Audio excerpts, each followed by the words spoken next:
This video was originally uploaded on our sister channel, PC Gaming Enthusiast. Myself, Andrew, who you might know from this channel, and others are working on Xbox, PlayStation, and PC content under the Enthusiast branding. If you're interested in checking out those other channels, they are linked in the description below. Now, on to the video.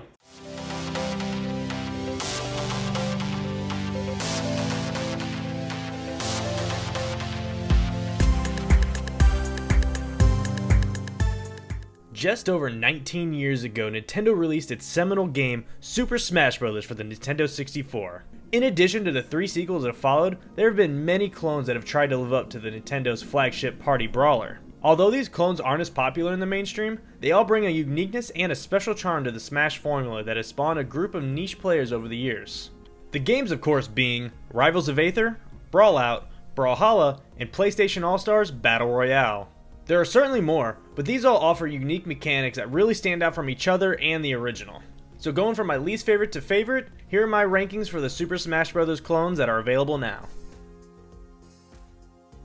So kicking off my list and going all the way back to 2012, we have PlayStation All-stars Battle Royale for the PS3 and PlayStation Vita.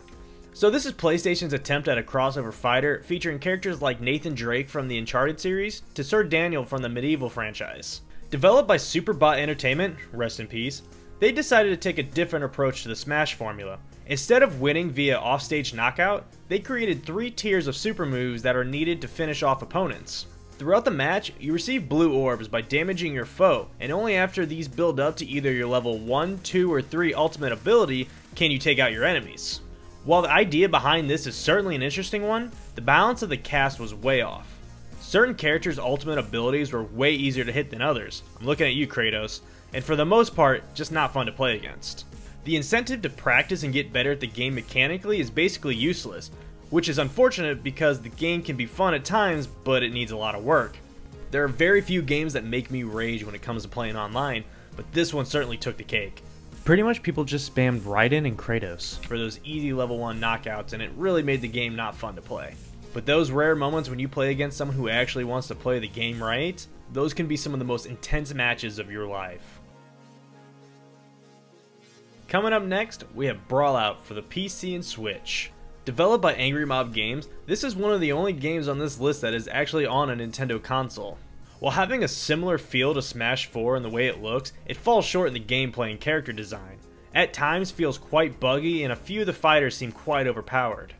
The game did just release not too long ago, so there's plenty of time for all that to be patched. There are only 6 original characters and 2 third-party characters to choose from, in addition to a handful of clones that only have a slight difference from the original fighter that they're based on, similar to Marth and Lucina from Smash 4. A few things that I noticed while I was playing: the spot dodges and rolls have a very precise timing that takes a little bit to get used to. Also, the aerial lag makes it kinda difficult to avoid being juggled at low percents. I found this to especially be true when playing as or against Paco. The game has potential to be great, and to casual fans, this will be a fine placeholder until Smash Bros. Comes to Switch. This spot was actually kinda difficult for me to choose one, but inevitably I went with Brawlhalla for PS4, Xbox, and PC. Brawlhalla is a free-to-play fighting game developed by Blue Mammoth Games that features a unique weapon system among a large cast of characters. Similar to Brawl Out, Brawlhalla's cast of characters are primarily clones of each other's, the difference being the weapons that they use to fight. There are 11 different weapon types, and each character has access to a combination of any 2 of them while having their own stats in strength, dexterity, defense, and speed. This creates a large variety of playable characters. While basically being the same as the others, they still feel unique in their own way. So far, my favorite has to be Diana. She wields a bow and blasters as her weapons. Although what drew me to her was the bow, and I know a lot of other people use the bow, I just like the way she looks compared to the others.